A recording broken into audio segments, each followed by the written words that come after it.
Since energy cannot be created nor destroyed, then we must have the ultimate source of energy that we are going to use on Earth, and that is the sun. Hello, welcome to an episode of Physics is Easy with Mr. Jesse.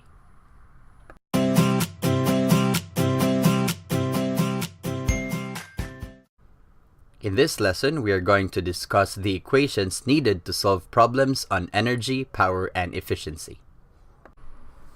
Now let's define energy and power by relating these two terms. So in fact, energy is just equal to power times time. And in terms of their units, energy, which is expressed in joule, is just equal to watt, which is the unit of power, multiplied by seconds, which is the unit of time. So we say joule is just equal to watt times second. This means then that any unit of power multiplied by any unit of time would actually give us energy. So for example, in the case of domestic electricity, we express energy in terms of kilowatt hour. So this in fact is a unit of energy. And why is that so? Because we have here kilowatt, which is the unit of power, multiplied by hour, which is the unit of time. And again, power times time is equal to energy. For example, we have 1 kilowatt hour. This simply means that we have 1,000 watts, which is 1 kilowatt, multiplied by 1 hour, or 3,600 seconds. And this is going to give us 3.6 times 10 to the power of 6 watt second. And as what I have mentioned earlier, watt second is actually just equal to joule. So in fact, 1 kilowatt hour is just equal to 3.6 times 10 to the power of 6 joule.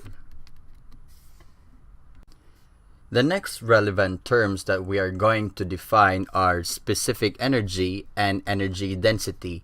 Now, oftentimes these two terms are used interchangeably. However, if we would be very particular with their definitions, specific energy is energy per unit mass, or we could write this as energy divided by mass, and this is specific energy. And oftentimes its unit would be joule per kilogram, but sometimes you could say megajoule per kilogram, where mega is 10 to the power of positive 6. So on the other hand, energy density is energy per unit volume. So we could say energy density is equal to energy divided by volume. So in terms of its unit, we could express that as joule per liter, or we may also see megajoule per liter. Once again, these two units are actually used interchangeably. So sometimes a problem would say energy density, and yet the given is in megajoule per kilogram. So don't be confused about it. Again, they are being used interchangeably. Now here is a sample problem on energy density. Again, take note that for our curriculum, we are going to define energy density as energy per unit of mass. The problem reads, calculate the energy density of water used in hydroelectric power plant. Imagine that 1 kilogram of water falls from a height of 100 meters and that all kinetic energy is converted to the rotational motion that is used to produce electricity.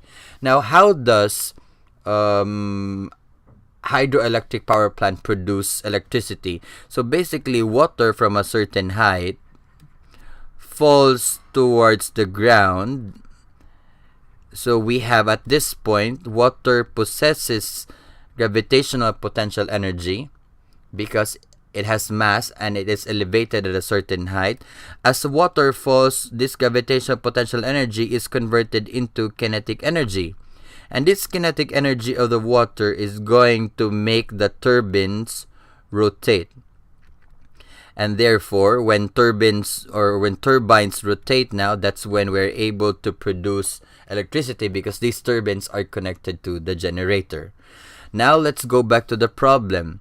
Energy density, which we are just going to abbreviate as ED, is equal to energy divided by mass.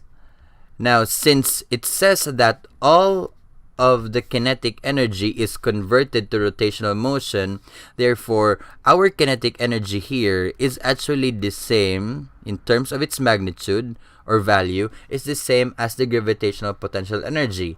So, therefore, we could say that the energy here is just gravitational potential energy divided by the mass.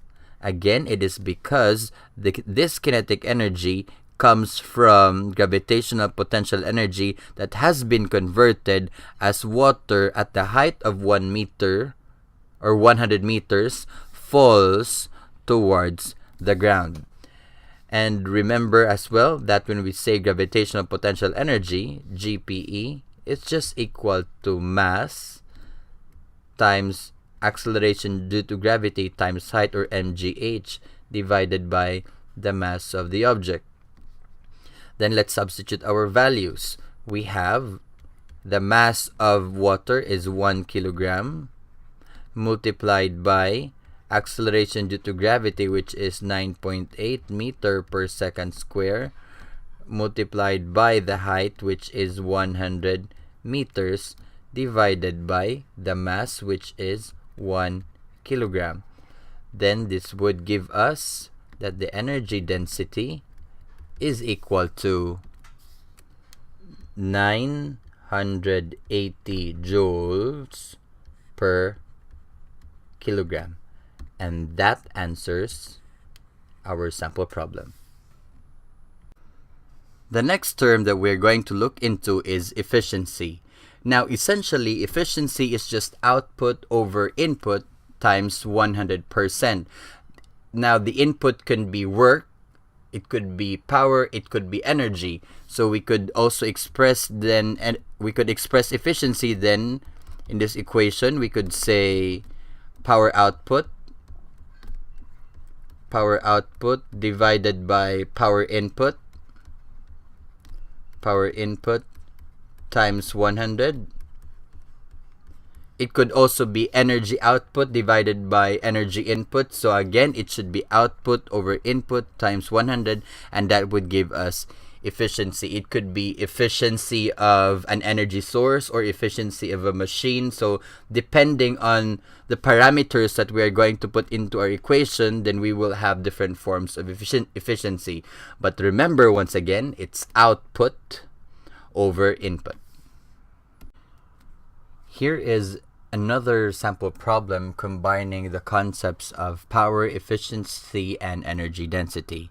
It reads, a natural gas power station has a power output of 350 megawatt and an efficiency of 45%.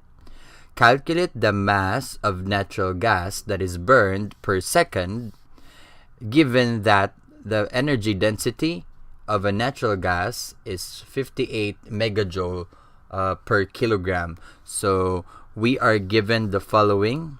We have power output, we'll call it PO, is equal to 350 megawatt.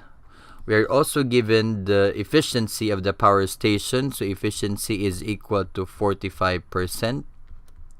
We are asked to solve for the mass of natural gas that is burned per second. So we are asked to solve for the mass burned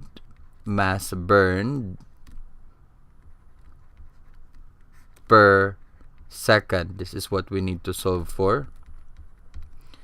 And we are also given the energy density of the natural gas to be 58 megajoule per kilogram. So to start, we are going to use our power output and efficiency to solve for the power input, and we have the formula efficiency is equal to, I'll just put EFF, is equal to power output divided by power input times 100%. Let me substitute the values. Efficiency is 45%, is equal to power output, which is 350 megawatt, divided by power input times 100%. Manipulating this equation would give us power input is equal to 777.78 megawatt. That is our power input. Now, recall that energy is just equal to power times time. This means then that power is actually equal to energy divided by time.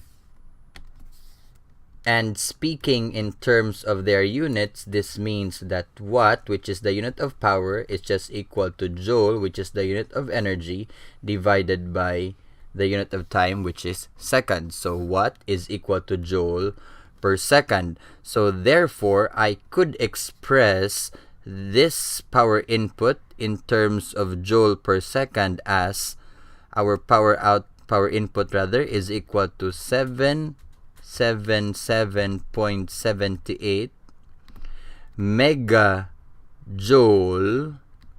per second. This is again just equal to megawatt per second. Again, keep in mind that joule per second is actually watt. So this is just very similar to 777.78 megawatt.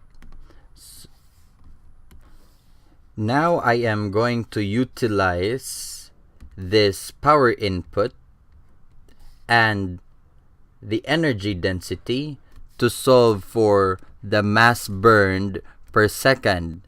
And as far as the units of what is asked in the problems are concerned, mass burned per second should be expressed in terms of kilogram per second. So I need to make sure that my final answer is going to be expressed in kilogram per second. Using again the definition of power, which is equal to energy times time, so we say power input is just equal to the energy input divided by time. And in terms of energy density, energy is just equal to energy density multiplied by the mass. Again, recall that energy density is just equal to energy divided by mass. So energy input would be equal to energy density times mass, or energy is equal to energy density times mass divided by time. And we are interested in this quantity here, mass over time. So again, mass burned per second.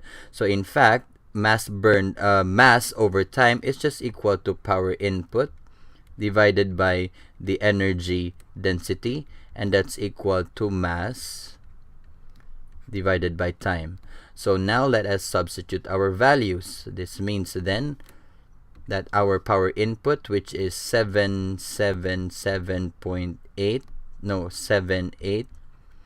megajoule per second, divided by the energy density of 58 megajoule per kilogram, would give us, let me write that here, would give us the quantity of mass over time, and that is equal to 777.78 divided by 58, that is 13.4, and the unit left, we could actually cancel megajoule here and megajoule there. This kilogram goes into the numerator, giving the unit kilogram per second. And that answers our question, which is the mass of natural gas that is burned per second. And that concludes this tutorial. Once again, always remember, physics is easy with Mr. Jesse.